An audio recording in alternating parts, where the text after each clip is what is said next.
Good morning students. Map work part 2 में हम जो बुक 1 क्लास 12 ज्योग्राफी है उसके जो बाकी के मैप शीट्स हैं उनको डिस्कस कर रहे हैं। तो इसमें सबसे पहले जो हमारी मैप शीट है वो है ट्रांस साइबेरियन रेलवेज़। तो ये देखिए मैप आप स्क्रीन पे कि जो ट्रांस साइबेरियन रेलवे है जो कि लाइफलाइन ऑफ रशिया भी जिसे कहा जाता है। तो देखिए ये जो है ये ईस्ट में व्लादिवोस्टोक से स्टार्ट होकर और जितने भी रशिया के मेन एग्रीकल्चरल सेंटर हैं या जो इंडस्ट्रियल सेंटर्स हैं, even the capital region also Moscow, यहाँ से होते हुए ये सेंट पीटर्सबर्ग तक जाती है। तो इस तरह से ये जो है हमारा है ट्रांस साइबेरियन रेलवेज़। नेक्स्ट जो मैप शीट है वो है ट्रांस कैनेडियन रेलवेज़। तो इसको देखिए आप अच्छे से आइडेंटिफाई करेंगे, नीचे की तरफ यूनाइटेड स्टेट्स है और ये ऊपर कनाडा। तो कनाडा के इस एंड से ईस्टर्न एंड से वेस्टर्न एंड तक ये रेल लाइन जो है वो जा रहा है। और ये जो है ये इसके ईस्टर्न कोस्ट पे जो है हैलिफैक्स से लेकर और फिर इसके मेन सिटीज़ से होता हुआ ये वैंकूवर तक जाता है, ये जो रेल लाइन है। और जो कि इसका भी काफ़ी इकोनॉमिक सिग्निफिकेंस है क्योंकि इसमें जो इंडस्ट्रियल रीजन है जैसे कि क्यूबेक और मॉन्ट्रियल वो भी आता है। फिर इसमें जो प्रेरी रीजन्स हैं यहाँ पे जो कि वीट ग्रोइंग बेल्ट जो है उसको कवर करता हुआ ये जो रेल लाइन है ये वैंकूवर तक जा रहा है। और इस तरह से इसके भी आपको मेन जो बीच के स्टेशंस हैं कई बार वो भी पूछा जाता है कि ये कौन सा इस पॉइंट पे कौन सा सिटी है, तो वो भी आपको एक बार इनको भी अच्छे से लर्न कर लेना है। अब हमारी थर्ड शीट है ऑस्ट्रेलियन ट्रांस कॉन्टिनेंटल रेलवेज़।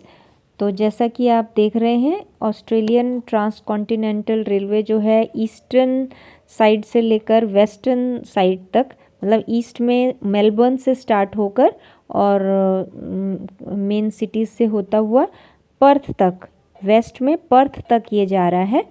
और इसमें इसके मतलब जो पोर्ट, जो इम्पोर्टेंट पोर्ट्स हैं इस रेल लाइन में, कई बार ये भी पूछा जाता है कि किस इम्पॉर्टेंट पोर्ट से ये कनेक्टेड है। तो देखिए इसमें 3 पोर्ट्स जो हैं वो आ रहे हैं।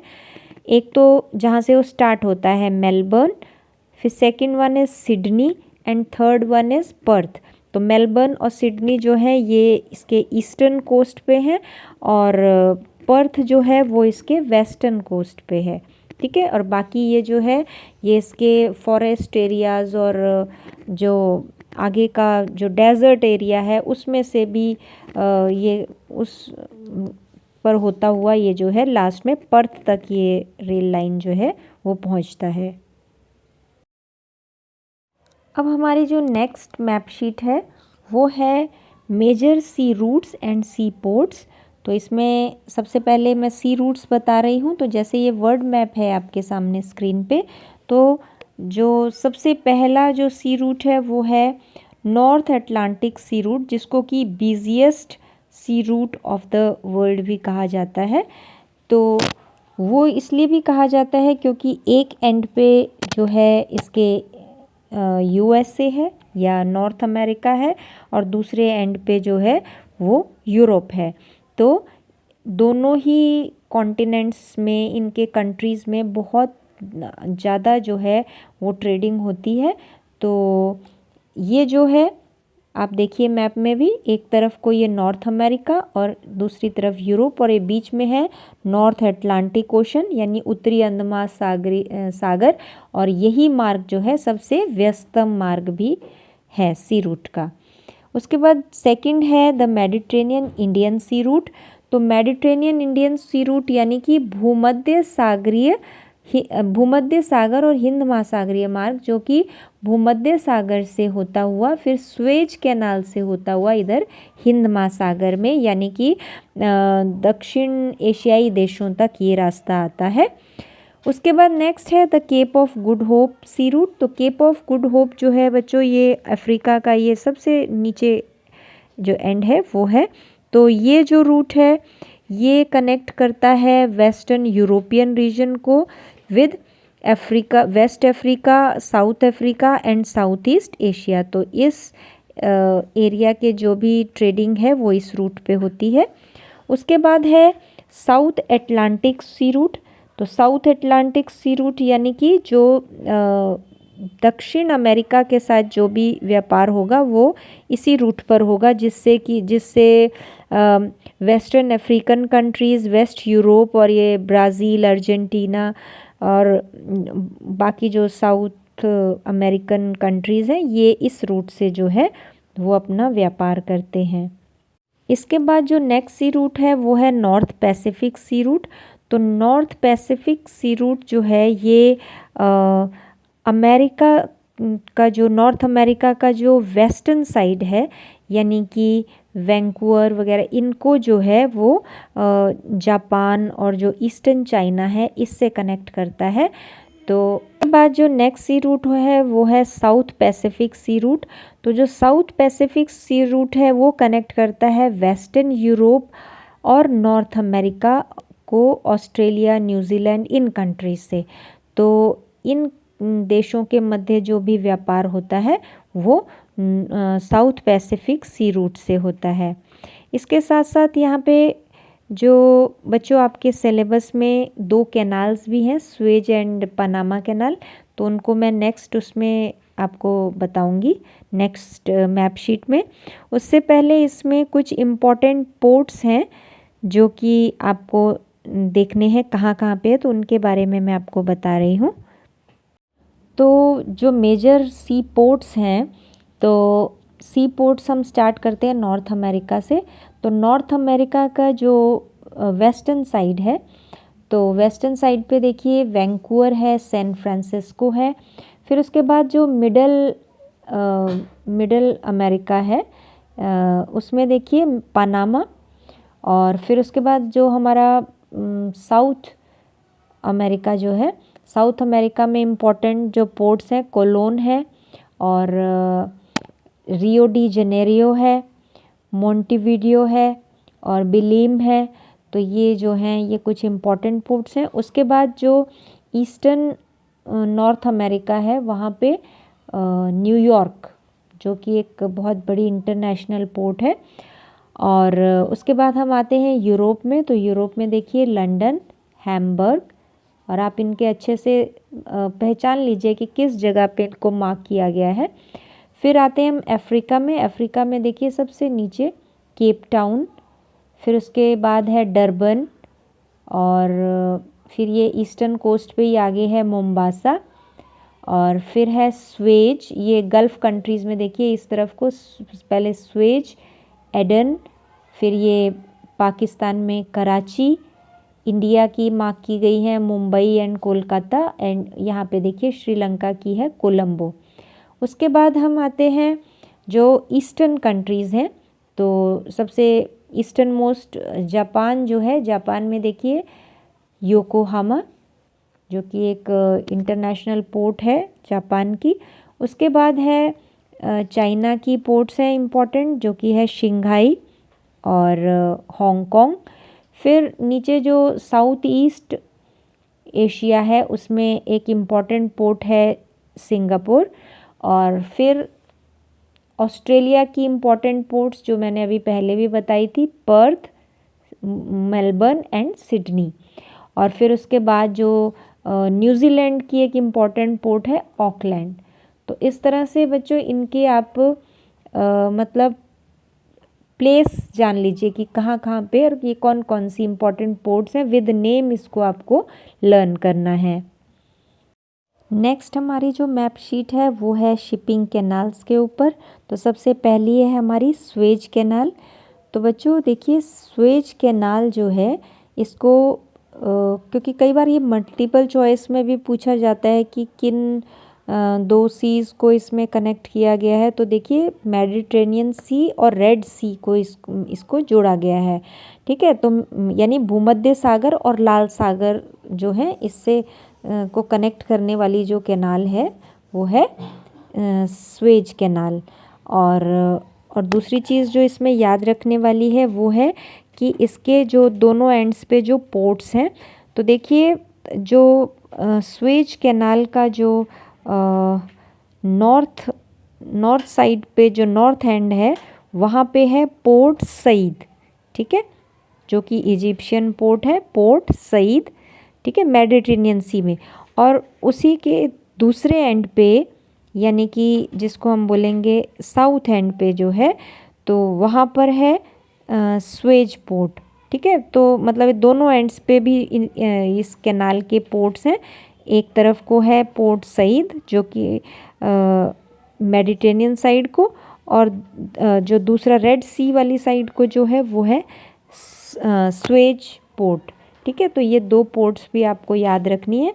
कई बार पोर्ट भी का नेम भी पूछा जाता है कि which port is located on the north side of या on the Mediterranean side of Suez canal, है ना, कि इस स्वेज कैनाल के जो उत्तरी छोर पे कौन सी बंदरगाह है, तो वो है पोर्ट सईद, ठीक है। और जो इसके दक्षिण एंड पे जो है, साउथ एंड पे जो पोर्ट है वो है पोर्ट स्वेज, ठीक है। और ये पूरी जो है ये है हमारी स्वेज कैनाल। और इससे जो सबसे ज़्यादा जो बेनिफिटेड है वो है यूरोप और जो साउथ एशियन कंट्रीज़ हैं, ठीक है। तो इनको स्वेज कैनाल से बनने से सबसे ज़्यादा जो है वो फ़ायदा हुआ है। नेक्स्ट जो है हमारी शिपिंग कैनाल वो है पनामा कैनाल। तो पनामा कैनाल जो है बच्चों, देखिए इस पहले तो ये किसको कनेक्ट करती है, ये करती है अटलांटिक ओशन को पैसिफिक ओशन से, यानी कि अंध महासागर को प्रशांत महासागर से ये कनेक्ट करती है, ठीक है। और इसमें जो आपको याद रखने वाला है वो ये है कि ये जो है इसके कौन से एंड पे कौन सा पोर्ट है, ठीक है।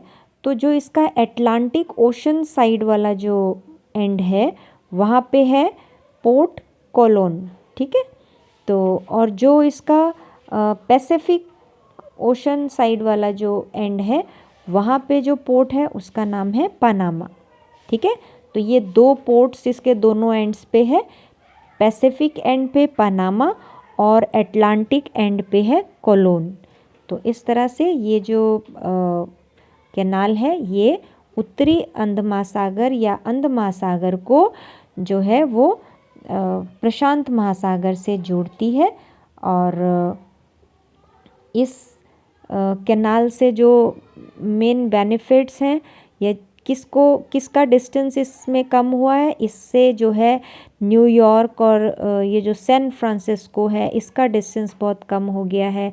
और वेस्टर्न यूरोपियन कंट्रीज़ को जो वेस्ट कोस्ट ऑफ अमेरिका है उस वहाँ तक व्यापार करने, या फिर जो नॉर्थ ईस्टर्न और जो सेंट्रल यूएसए का क्षेत्र है, या इसके अलावा जो साउथ ईस्ट एशिया है, इसका डिस्टेंस जो है इस कैनाल की वजह से काफ़ी कम हो गया है। तो उस रूट के लिए जो है ये कैनाल जो है ज़्यादा प्रॉफिटेबल है कि उनको यहाँ पे ज़्यादा मतलब ज़्यादा डिस्टेंस नहीं जाना पड़ेगा, डिस्टेंस उनका कम हो जाता है इस रूट को फॉलो करने से।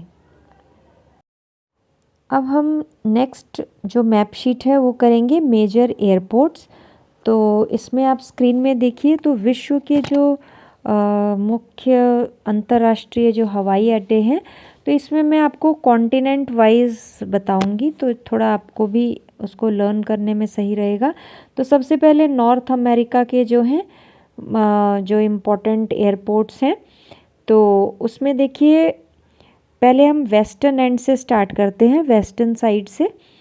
तो उसमें सबसे ऊपर वैंकूवर है। तो वैंकूवर जो कि मैंने आपको इम्पॉर्टेंट सी पोर्ट भी बताया है, वैंकूवर है। और इसके साथ साथ जो हमारा ट्रांस कैनेडियन रेल लाइन है उसका जो वेस्टर्न एंड है वो भी वैंकूवर है, तो वैंकूवर आपको याद रखना है। वैंकूवर के बाद सैन फ्रांसिस्को है, लॉस एंजलिस है, ठीक है। और उसके बाद हम ईस्टर्न साइड से देखें तो जो नॉर्थ अमेरिका है उसमें जो पोर्ट्स हैं उसमें है विनिपेग है, टोरंटो है, मॉन्ट्रियल है, बॉस्टन, न्यूयॉर्क। न्यूयॉर्क आपको अच्छे से याद कर लेना है क्योंकि ये एक मेगा सिटी है और एक इम्पॉर्टेंट एयरपोर्ट है, सी पोर्ट है, ठीक है। तो मतलब कई उसमें इसका हम मार्क कर सकते हैं। फिर शिकागो और मियामी, तो ये जो है ये नॉर्थ अमेरिका के इम्पॉर्टेंट एयरपोर्ट्स हैं। उसके बाद जो सेंट्रल अमेरिका है, सेंट्रल अमेरिका बच्चों जो कि आप देख रहे होंगे एक नॉर्थ अमेरिका और साउथ अमेरिका के बीच में जो ये स्ट्रिप है इसको सेंट्रल अमेरिका कहते हैं। तो इसमें मैक्सिको सिटी ये इम्पॉर्टेंट एयरपोर्ट है। उसके बाद हम आते हैं साउथ अमेरिका में। तो साउथ अमेरिका में एक है लीमा, उसके बाद सैंटियागो, फिर है बोर्नियो Aires, Rio de Janeiro, Brasilia. तो ये जो हैं ये साउथ अमेरिका के इम्पॉर्टेंट एयरपोर्ट्स हैं। इसके बाद हम आते हैं यूरोप पे। तो यूरोप के देखिए हम यहाँ से स्टार्ट करते हैं नॉर्थ से। तो स्टॉकहोम है, एम्स्टर्डम है, लंदन है, पेरिस, ठीक है। और इधर से बर्लिन, फ्रैंकफर्ट, जिनेवा और रोम, मैड्रिड। तो ये जो हैं ये यूरोपियन एयरपोर्ट्स हैं, यूरोप के प्रमुख जो हवाई अड्डे हैं। उसके बाद अफ्रीका, अफ्रीका में केप टाउन, जोहान्सबर्ग, उसके बाद नैरोबी है, एडिस अबाबा है, ठीक है। और एक यहाँ पे देखिए आइलैंड ग्रुप है सेशेल्स, ये है। और इसके बाद जो गल्फ़ कंट्रीज़ हैं उसमें देखिए तेहरान, एडन, ठीक है, जेडा, और उसके बाद कराची, मुंबई, चेन्नई, कोलकाता, न्यू दिल्ली, ढाका, अमृतसर। फिर कुछ जो हमारे सेंट्रल एशिया के हैं तेहरान, ताशकंद, और फिर ये ऊपर जो हमारा यूरेशियन पार्ट है रशिया में देखिए मॉस्को, सेंट पीटर्सबर्ग, ठीक है। फिर ये इस तरफ को व्लादिवोस्टोक, बीजिंग और शंघाई, ये चाइना के देखिए ईस्टर्न एंड पे चाइना का बीजिंग, शंघाई, हांगकांग, ठीक है। और उसके बाद जापान के हैं टोक्यो, ओसाका। और उसके बाद जो हमारा साउथ ईस्ट एशिया है इसमें देखिए Bangkok, Manila, Kuala Lumpur, Singapore, Jakarta, ठीक है। और फिर उसके बाद हम आते हैं ऑस्ट्रेलिया में। तो ऑस्ट्रेलिया में देखिए डार्विन, पर्थ, सिडनी, और लास्ट में जो है न्यूजीलैंड के वेलिंगटन और ऑकलैंड। तो बच्चों ये थे पूरे विश्व भर में जो अंतर्राष्ट्रीय हवाई अड्डे हैं। तो इनको आपको इसीलिए कॉन्टिनेंट वाइज बताया है कि आप ये भी याद रखें कि कौन से कॉन्टिनेंट में कौन कौन से एयरपोर्ट्स आ रहे हैं। तो इस तरह से ये थे आपके major airports of the world.